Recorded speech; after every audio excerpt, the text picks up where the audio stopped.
ಜಾಗೇಶ್ವರ ಧಾಮಕ್ಕೆ ತೆರಳುತ್ತಿದ್ದ ಯಾತ್ರಿಕರ ವಾಹನ ಕಂದಕಕ್ಕೆ ಪಲ್ಟಿ, 11 ಮಂದಿ ಗಾಯ.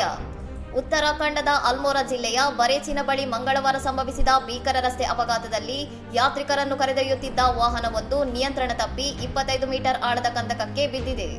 ಜಾಗೇಶ್ವರ ಧಾಮಕ್ಕೆ ತೆರಳುತ್ತಿದ್ದ ವಾಹನದಲ್ಲಿ ಒಟ್ಟು 11 ಮಂದಿ ಯಾತ್ರಿಕರಿದ್ದರು ಎಂದು ವರದಿಯಾಗಿದ್ದು, ಎಲ್ಲರೂ ಅಪಘಾತದಲ್ಲಿ ಗಾಯಗೊಂಡಿದ್ದಾರೆ. ಅಪಘಾತದ ತೀವ್ರತೆಗೆ 3 ಯಾತ್ರಿಕರು ಗಂಭೀರವಾಗಿ ಗಾಯಗೊಂಡಿದ್ದು, ಉಳಿದವರಿಗೂ ಸಣ್ಣಪುಟ್ಟ ಗಾಯಗಳಾಗಿವೆ ಎಂದು ಅಧಿಕಾರಿಗಳು ಮಾಹಿತಿ ನೀಡಿದ್ದಾರೆ.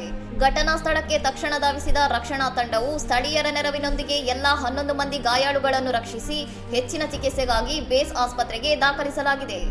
ಬರೇಚಿನ ಶೆರಘಾಟ್ ರಸ್ತೆಯಲ್ಲಿ ಸಂಭವಿಸಿದ ಈ ಅಪಘಾತದ ಬಗ್ಗೆ ಪೊಲೀಸರು ಪ್ರಕರಣ ದಾಖಲಿಸಿಕೊಂಡಿದ್ದು, ವಾಹನ ಚಾಲಕನ ನಿಯಂತ್ರಣ ತಪ್ಪಿದ್ದೇ ಅಪಘಾತಕ್ಕೆ ಕಾರಣವೇ ಅಥವಾ ತಾಂತ್ರಿಕ ದೋಷವೇ ಎಂಬುದರ ಕುರಿತು ತನಿಖೆ ನಡೆಸುತ್ತಿದ್ದಾರೆ. ಇನ್ನಷ್ಟು ಸುದ್ದಿಗಳಿಗಾಗಿ ನೋಡ್ತಾ ಇರಿ ಸೌರಂ ಟಿವಿ.